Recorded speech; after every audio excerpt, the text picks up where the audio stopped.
Shiraz, c'est mon épouse et c'est la femme de ma vie.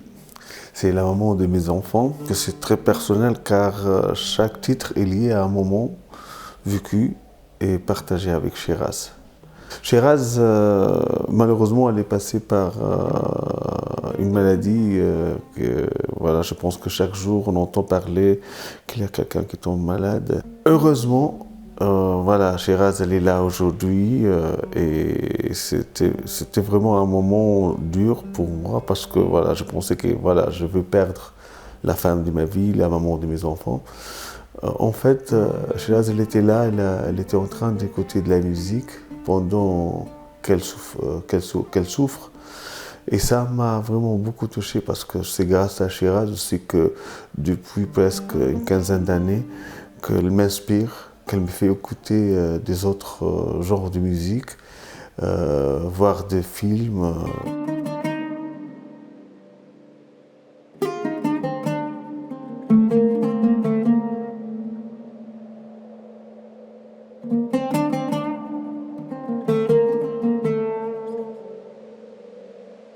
J'ai décidé de dédier ce disque à Shiraz. Comme je disais, c'était vraiment, c'est comme si je suis en train de composer une musique de film.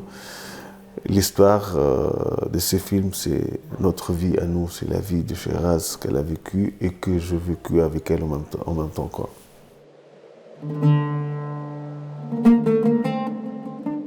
Shiraz, elle est cinéaste d'origine. Elle a fait ses propres courts-métrages, films et tout ça. Lorsqu'on s'est rencontrés, voilà, elle s'est convertie à la musique. Elle est aussi ma manageuse. Et depuis 2012, c'est grâce à elle que ma carrière a changé parce qu'elle vient du cinéma. Moi, je suis musicien, comme bohémien. Comme la plupart des musiciens, on ne voit pas les choses pareilles d'ailleurs, pas comme les femmes. Et en plus, une femme qui a une vision, quoi. La musique du disque aussi, c'est une inspiration de ce que Shiraz écoute, ou bien regarde comme film, ou bien des vernissages, ou bien des livres qui sont écrits, tout ça.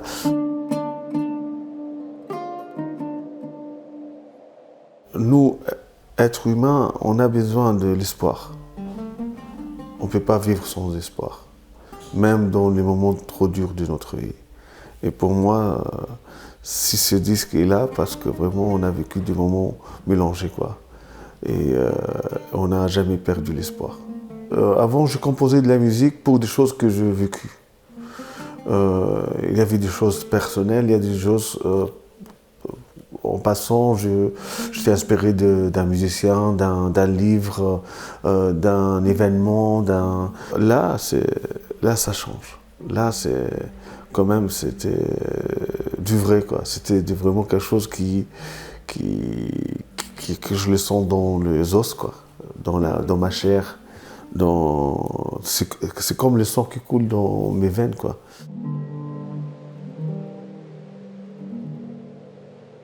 Le oud, quand même, c'est mon compagnon, quoi. C'est vraiment le oud, c'est là où je me sens dans mon élément, quoi. Pour moi, je peux pas, même si je fais des vacances, le oud, il est là, quoi. Aussi, c'est comment je m'exprime dans cette vie, quoi, sur cette terre. Les chants, j'adore chanter, tout ça, j'adore improviser, être sur scène et dégager des trucs. Mais le oud, ça reste pour moi vraiment ma porte pour mon bonheur sur cette planète.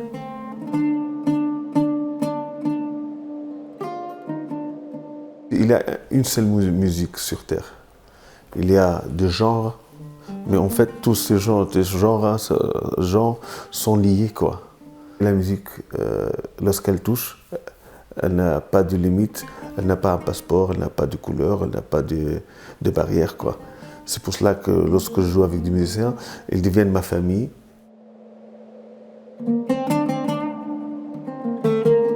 J'ai commencé vraiment avec les chants dans la cuisine de mes parents. Là, j'écoutais la radio, j'ai chanté, il y avait un peu d'écho. Et du coup, vis-à-vis de notre maison, il y avait un hammam. Et là, il y a l'entrée du hammam, il y a un truc qui est ovale. Et du coup, lorsque tu entres, tu fais comme ça, tac, et il y a de la reverb. Et c'est là que j'ai commencé à faire, exploiter ma voix. La même chose à la mosquée. J'essayais d'aller où, lorsqu'il n'y avait pas les gens qui font la prière, pour que je sois tout seul pour chanter. Aujourd'hui, ça résonne encore dans ma propre musique. Et j'en suis très fier de ça, que je n'ai pas perdu cette nostalgie, cette idée de chercher une couleur pour la voix.